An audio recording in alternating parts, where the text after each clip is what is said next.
ബഹുമാനപ്പെട്ട സായിബ് റളിയല്ലാഹു അൻഹു അവിടുന്ന് പ്രായം കുറഞ്ഞ സഹാബിയാണ്. ഹജ്ജത്തുൽ വദാഇൽ പങ്കെടുത്തിട്ടുണ്ട്. അന്ന് സായിബ് റളിയല്ലാഹു അൻഹുവിന് 7 വയസ്സായിരുന്നു. ഹിജ്റ 3 ജനിച്ച സഹാബിയാണ്. ഒരിക്കൽ സായിബ് റളിയല്ലാഹു അൻഹുവിന് കാലുവേദന അനുഭവപ്പെട്ടപ്പോൾ അവിടുത്തെയുടെ മാതൃ സഹോദരി ഈ സായിബ് റളിയല്ലാഹു അൻഹുവിനെയും കൊണ്ട് തിരുസവിധത്തിലേക്ക് ചെന്നു. നബി സല്ലല്ലാഹു അലൈഹി വസല്ലമ തങ്ങളോട് കാര്യം പറഞ്ഞു. അങ്ങനെ തിരുനബി സല്ലല്ലാഹു അലൈഹി വസല്ലമ തങ്ങൾ ആ പൊന്നുമോന്റെ തലയിൽ തടവുകയാണ്. എന്നിട്ട് ആ കുട്ടിക്ക് വേണ്ടി ദുആ ചെയ്തു കൊടുത്തു. ബാറക്കല്ലാഹു ഫീക, മോനെ, നിന്നിൽ അല്ലാഹു തആല ബറക്കത്ത് ചൊരിയുമാറാകട്ടെ. ശേഷം സായിബ് റളിയല്ലാഹു അൻഹു ആ പ്രായത്തിൽ നബി സല്ലല്ലാഹു അലൈഹി വസല്ലമ തങ്ങളുടെ വുളൂ ചെയ്ത വെള്ളത്തിൽ നിന്നും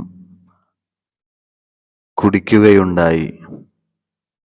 തിരുനബി സല്ലല്ലാഹു അലൈഹി വസല്ലമ തങ്ങൾ 2 നിലയിലാണ് കാര്യങ്ങളെ ചെയ്തത്.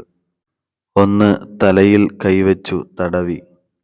അപ്പോൾ തലയ്ക്കും തലച്ചോറിനും മറ്റ് ശരീരഭാഗങ്ങളുമായി മൊത്തത്തിൽ ഒരു ബന്ധമുണ്ട്. അതുകൊണ്ട് നബി സല്ലല്ലാഹു അലൈഹി വസല്ലമ തങ്ങൾ തലയിൽ കൈവച്ചു തടകി. സായിബ് റളിയല്ലാഹു അൻഹു പിൽക്കാലത്ത് പറഞ്ഞു, അക്കാരണത്താൽ എനിക്ക് കാഴ്ചയ്ക്കോ കേൾവിക്കോ കുറവുണ്ടായിട്ടില്ല. പ്രായാധിക്യത്തിന്റെ സമയത്തും കാഴ്ചക്കുറവോ കേൾവിക്കുറവോ അനുഭവപ്പെട്ടിട്ടില്ല. 91 വയസ്സായിരുന്നു സായിബ് റളിയല്ലാഹു അൻഹുവിന്റെ വഫാത്ത് നേരത്ത്. ബാറക്കല്ലാഹു ഫീക എന്ന് തിരുനബി സല്ലല്ലാഹു അലൈഹി വസല്ലമ തങ്ങൾ പ്രാർത്ഥിച്ചതു കാരണത്താൽ സായിബ് റളിയല്ലാഹു അൻഹുവിന് ദീർഘായുസ് ലഭിച്ചു.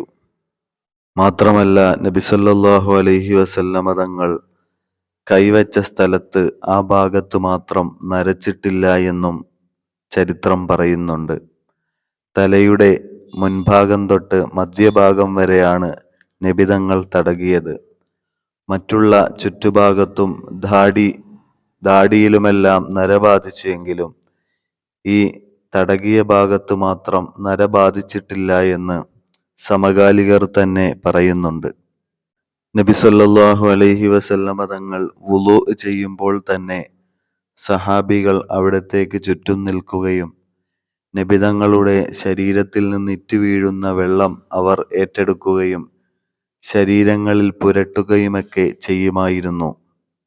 തിരുനബി സല്ലല്ലാഹു അലൈഹി വസല്ലമ തങ്ങളുടെ തിരുശരീരത്തിൽ നിന്ന് ഇറ്റുവീഴുന്ന വെള്ളം കിട്ടാത്തവർ അത് ഏറ്റെടുത്ത് പുരട്ടിയ സഹാബിമാരുടെ ശരീരങ്ങളിലെ നനവുകൾ തൊട്ട് തങ്ങളുടേതായ ശരീരങ്ങളിൽ പുരട്ടുമായിരുന്നു എന്നും ചരിത്രം പറയുന്നു. അവിടുത്തെയുടെ ശരീരത്തിന്റെ വിയർപ്പ് കണങ്ങൾക്ക് പോലും മിസ്കിന്റെ സുഗന്ധമായിരുന്നു എന്ന് സഹാബത്ത് സാക്ഷ്യം വഹിച്ചിട്ടുള്ളതാണ്. വുളൂഇന്റെ വെള്ളം പുരട്ടിയതിന് ശേഷം കുടിച്ചതിന് ശേഷം സായിബ് റളിയല്ലാഹു അൻഹു തിരുനബി സല്ലല്ലാഹു അലൈഹി വസല്ലമ തങ്ങളുടെ പിന്നിൽ ചെന്ന് നിൽക്കുകയും അവിടുത്തെയുടെ 2 തോളലിന്റെ മധ്യഭാഗത്തായി ഖാതമുൻ നുബുവത്ത് എന്ന പ്രവാചകീയ സീൽ ദർശിക്കുകയും ചെയ്തിട്ടുണ്ട്.